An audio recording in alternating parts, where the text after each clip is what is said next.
Assalamualaikum warahmatullahi wabarakatuh. Selamat berjumpa kembali anak-anakku semua. Hari ini kita akan membahas tentang pembahasan tryout 1 ya.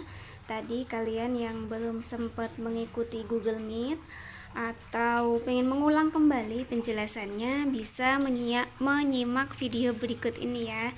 Baik, di kesempatan tadi kita sudah mengerjakan 14 soal tryout ya. Ini memang nggak saya buat full, saya potong-potong, nggak banyak-banyak soalnya, supaya kalian benar-benar memahami pembahasan dari soal tersebut kayak gitu ya. Oke, langsung saja kita mulai dari soal yang pertama. Soal kemarin tadi kalian mendapatkan soal seperti ini ya. Jadi ingat, soal nomor 1 itu termasuk materi besaran dan pengukuran ya.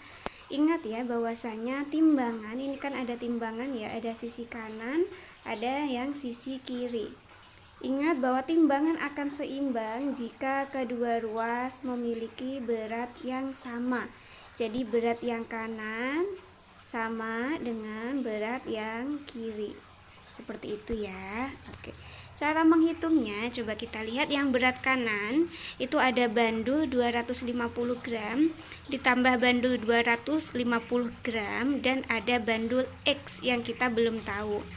Kemudian di sisi yang kiri ada batu seberat 1,5 kg. Jadi kita lihat langkahnya. Yang pertama ya, kita buat dua ruas, yang kanan dan yang kiri ya. Yang kanan kita masukkan semua angkanya, yang kiri juga iya. Kita perhatikan ini masih dalam kilogram dan ini sudah dalam gram. Maka kita ubah dulu ya, satuan ruasnya disamakan. Nih, ruasnya disamakan. Setelah itu, setelah ruasnya sama, yang kanan yang dicari X, maka selain X kita pindah ruaskan. Ya, selain X dipindah ruaskan. 500 di sini positif nggak ada minusnya ya. Kalau kita pindahkan ruas, dia jadi negatif nih, min 500. Kalau positif pindah ruas jadi negatif. Diingat-ingat ya, itu hukumnya, hukum matematikanya seperti itu. Oke, setelah kita menghitung-hitung sudah ketemu nilai X, ternyata 1000 gram atau 1 kilo ya. Kita lihat di ABC-nya ada 1000 gram. Seperti itu. Oke. Baik, untuk soal yang kedua ini membahas tentang gejala alam ya. Kita lihat ada dua tabel. Yang pertama yaitu tabel gejala alam biotik. Dan yang kedua, tabel gejala alam abiotik. Ingat, yang biotik itu yang dia dari makhluk hidup. Makhluk hidup ya, bisa tumbuhan, hewan, atau manusia. Sedangkan gejala abiotik itu dari benda yang mati. Bisa suhu udara, kelembapan, musim, atau kekeringan. Yang penting dia nggak ada unsur makhluk hidupnya di situ. Sekarang kita lihat di tabelnya, yang termasuk tabel yang ini ya, yang termasuk gejala alam biotik itu yang pertama, ini karena ada daun jati, kemudian dan yang ketiga, ini karena ada kata kunci rumputnya. Sedangkan pada kolom yang satunya, gejala alam abiotik, ini yang ini juga masuk ini ya, kebakaran hutan. Hutan ini kan ada ininya ya, ada pohon-pohonnya, berarti ini enggak. Kelembapan udara, oh ya ini betul, abiotik. Badai di padang pasir, abiotik juga. Kelembapan udara turun, ini juga abiotik. Jadi yang pasangannya pas adalah ini ya. Tapi ini enggak, berarti salah. Oke, ini betul, ini betul. Berarti jawabannya yang 3. Kita lihat jawabannya ya, 1 dan 3. Oke, 1 ini tadi betul. 1 dan 3 ini ya. Oke, sekarang kita bahas yang soal nomor 3 ya. Ini 4 orang siswa melakukan pengukuran benda. Hasil percobaan ditunjukkan dalam tabel berikut. Ini tabelnya ya, ada 4 orang. Ada siswa A, B, C, dan D. Ditanya, siswa yang mengukur benda dengan bahan yang sama adalah, ingat prinsipnya bahwasanya benda yang sama akan memiliki massa jenis yang sama. Ingat itu ya, benda yang sama akan memiliki massa jenis yang sama. Jadi keempat benda ini kita cari massa jenisnya.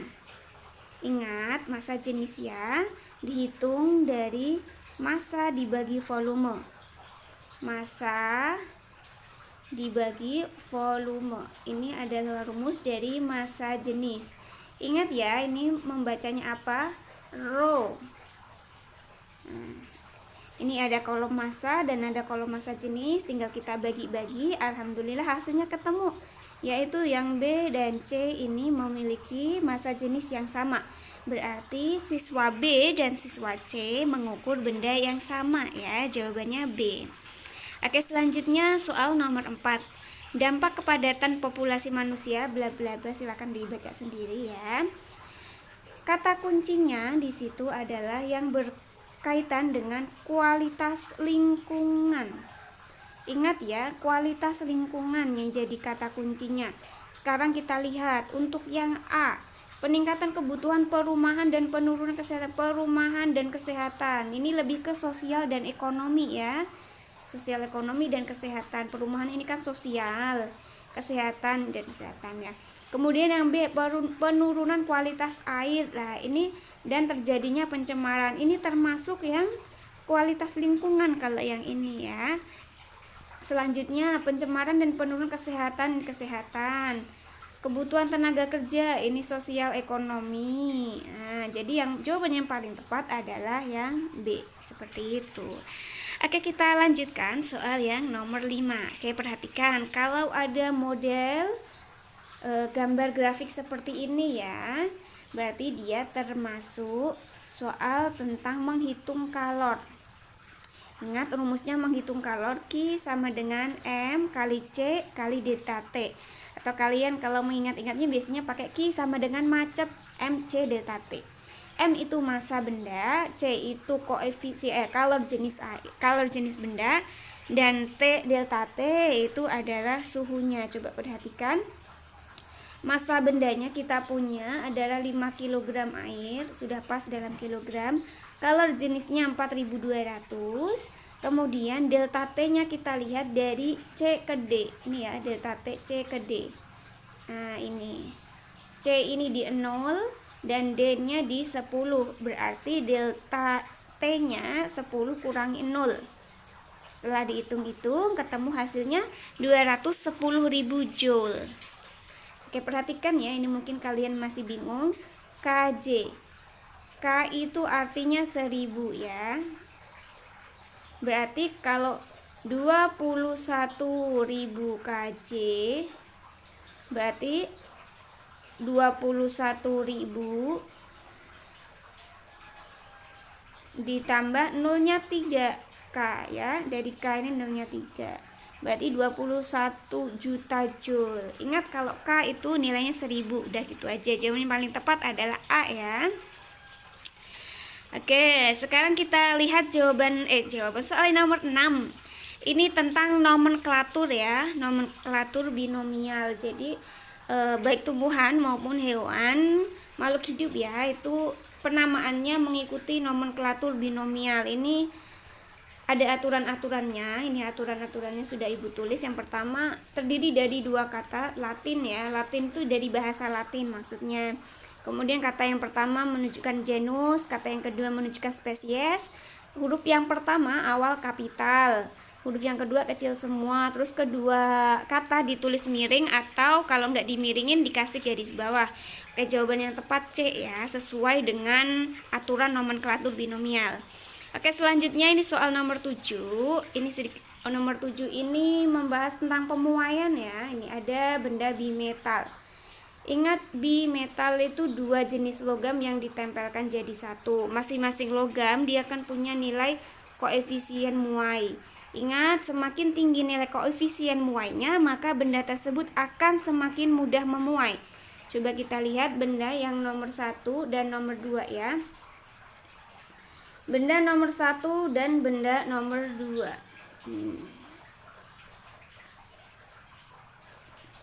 Benda nomor 1 melengkungnya segini, benda nomor 2 melengkungnya seperti ini. Kalau kita lihat berarti benda kedua lebih molor gitu ya. Berarti koefisien yang benda kedua dia lebih besar daripada benda yang pertama. Gambar yang kedua juga seperti itu.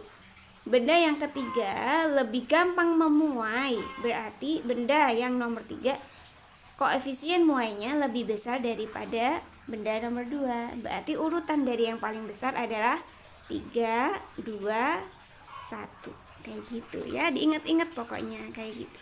Oke, selanjutnya soal nomor 8. Ini ada 2 jenis hewan ya. Kita mengklasifikasikannya termasuk jenis yang mana. Kita lihat hewannya apa? Kelelawar dan paus.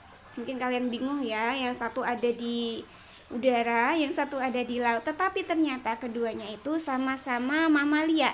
Kenapa? Karena dua-duanya berkembang biak dengan cara vivipar atau beranak ya, dia melahirkan kayak gitu. Dan dia keduanya ini baik aves baik kelelawar maupun paus, dia punya kelenjar susu untuk memberi makan anak-anaknya yang masih bayi kayak gitu.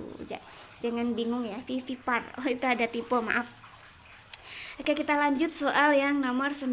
Masih semangat ya. Oke. Soal nomor 9 ini yaitu materi tentang gerak benda ya. Ingat ada yang namanya G, L, B, B.